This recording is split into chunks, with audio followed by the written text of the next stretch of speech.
তো গাইস, কীভাবে আপনারা আপনাদের হোয়াটসঅ্যাপে কোনো মেসেজ আসলে বা ফটো আসলে গ্যালারিতে ঢুকে যায়, তো এটা বন্ধ করার জন্য কী করতে হবে, তো আজকে ভিডিওর মধ্যে দেখিয়ে দেবো। এই চ্যানেলে নতুন হয়ে থাকলে একটা লাইক সাবস্ক্রাইব করে দেবে এবং সবাইকে শেয়ার করে দেবে।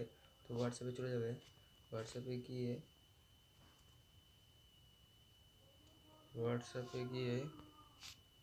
থ্রি ডটে ক্লিক করবে। থ্রি ডটে ক্লিক করার পর সেটিংসে ক্লিক করবে।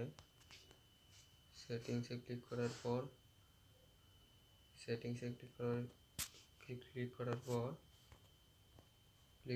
পর সেটিংসে ক্লিক করার পর চ্যাটসে ক্লিক করবে।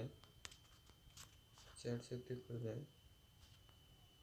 ক্লিক করার পর এই যেখানে দেখতে পাচ্ছে, এটা বন্ধ করে দিবে। তাহলে আপনার গ্যালারিতে আর ফটো শো হবে না। যতক্ষণ না সেভ না করবেন ততক্ষণ ফটো হোয়াটসঅ্যাপে থাকবে, আপনার গ্যালারিতে যাবে না। তো এই ভিডিওতে নতুন হয়ে থাকলে লাইক সাবস্ক্রাইব করে দেবেন, সবাইকে শেয়ার করে দিবেন। তো গাইস, সুস্থ থেকো, ভালো থেকো এবং সবাইকে শেয়ার করে দিও।